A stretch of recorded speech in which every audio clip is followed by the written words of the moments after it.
Guys, हमने बहुत बार flying cars का कॉन्सेप्ट सुना है और बहुत सी कंपनियां ये दावा करती हैं कि उन्होंने वर्ल्ड की पहली फ्लाइंग कार बनाई है।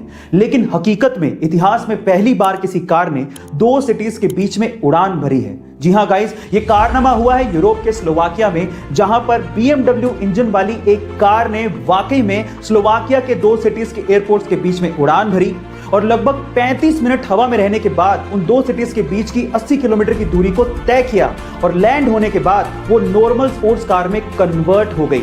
इस कार को एयर कार का नाम दिया गया है और इसे स्लोवाकिया के ही डिजाइनर स्टीफन क्लेन ने डिजाइन किया है।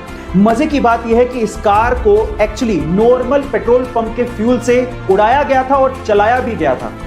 तो क्या वाकई में फ्लाइंग कार्स का जमाना आने वाला है? कमेंट सेक्शन में जरूर लिखिएगा और ऐसे अमेजिंग वीडियोस के लिए शेयर, सब्सक्राइब एंड लाइक। मिलते हैं अगली वीडियो में। यूक्रेन की एक बच्ची जिसकी उम्र मात्र 10 साल थी, लेकिन एक बीमारी की वजह से उसका शरीर 80 साल के बुजुर्ग के जैसे दिखने लगा था। इस बीमारी का नाम है प्रोजेरिया। यह इतनी रेयर बीमारी है जो कि पूरे वर्ल्ड में सिर्फ 179 बच्चों को ही है और इतनी गंभीर है जिसकी वजह से किसी भी पेशेंट का शरीर उसकी उम्र से 8 गुना तेजी से बढ़ने लगता है। यह प्रोजेरिया बीमारी इस बच्ची को थी, इस वजह से उसका देहांत हो गया। इस बच्ची का नाम था इरिना इरोचिका, जो कि बहुत ही टैलेंटेड पेंटर थी, जो कि दोनों हाथ से पेंट कर सकती थी। गाइस, प्रोजेरिया बीमारी की वजह से इरिना को हमने खो दिया। तो चलिए इस टैलेंटेड पेंटर के लिए, जिसे हमने इतनी जल्दी खो दिया, उसके लिए चैट में लिखते हैं रेस्ट इन पीस इरिना। एक 2 साल के बच्चे में कितनी तो समझ होती है, लेकिन यूपी के मुरादाबाद के 2 साल के छोटे से बच्चे ने अपनी सूझबूझ से अपनी मां की जान बचाई। गाइस, हुआ कुछ यूं कि यूपी के मुरादाबाद के रेलवे स्टेशन के फुटओवर ब्रिज पर उस छोटे से बच्चे की मां बेहोश अवस्था में पड़ी थी, तो वो मदद के लिए नीचे किसी को ढूंढ रहा होगा। इतने में ही पुलिस ने उस लवारिस बच्चे को देखा और वो पुलिस उस बच्चे के पास पहुंची और वो बच्चा पुलिस को इशारे से अपनी मां के पास ले गया। और जब पुलिस ने मां को देखा तो वो बेहोश अवस्था में थी। सबसे पहले पुलिस ने उसे प्राथमिक इलाज दिया, फिर उसके बाद एम्बुलेंस बुलाकर उसे अस्पताल पहुंचाया। इस तरह से उस 2 साल के छोटे से बच्चे ने अपनी मां की जान बचाई। गाइस, आपको इस 2 साल के छोटे से बच्चे की सूझबूझ कैसे लगी? कमेंट सेक्शन में जरूर लिखिएगा और ऐसे अमेजिंग वीडियोस के लिए शेयर, सब्सक्राइब एंड लाइक। मिलते हैं अगली वीडियो में। गाइज, आप अपने आप को मिरर में तो जरूर देखते होंगे और आपने ये ऑब्जर्व भी किया होगा कि आपको मिरर में सब चीज उल्टी दिखाई देती है।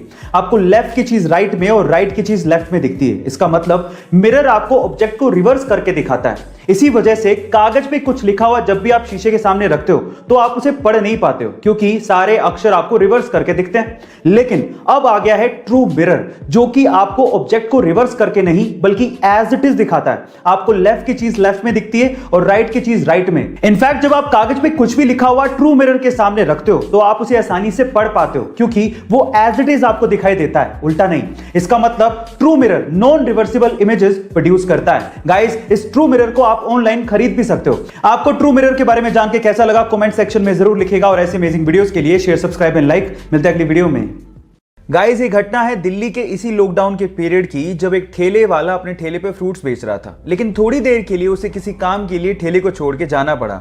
लेकिन उसके बाद जो हुआ वो बहुत ही अजीब था। आसपास के लोग जो वहां से गुजर रहे थे, ठेले को अकेला पाके उसे लूटना शुरू कर दिया। और इसमें सिर्फ गरीब लोग नहीं थे, मिडिल क्लास लोग भी अपने हेलमेट में वो फ्रूट्स को डाल डाल के लूट लूट के लेके जा रहे थे। और इसी चक्कर में उस फ्रूट वाले को लगभग 30,000 रुपए का नुकसान भी हुआ। लेकिन किसी बंदे ने इस लूटने की घटना को कैमरे में कैद कर लिया और उसे इंटरनेट पे डाल दिया। लेकिन जैसे ही इंटरनेट पे डाला गया, लोगों को बहुत दुख हुआ और लोगों ने ये ठानी कि इस ठेले वाले की हेल्प की जाए। और उसके बाद ऑनलाइन कंट्रीब्यूशन किया गया और लगभग 8 लाख रुपए, जी हाँ आप ठीक सुन रहे हैं, लगभग 8 लाख रुपए का ऑनलाइन कंट्रीब्यूशन करके उस ठेले वाले को दिया गया। अब ये थी इसमें पॉजिटिव न्यूज़। आपको ये घटना सुन के कैसा लगा? चैट सेक्शन में लिखना मत भूलिएगा।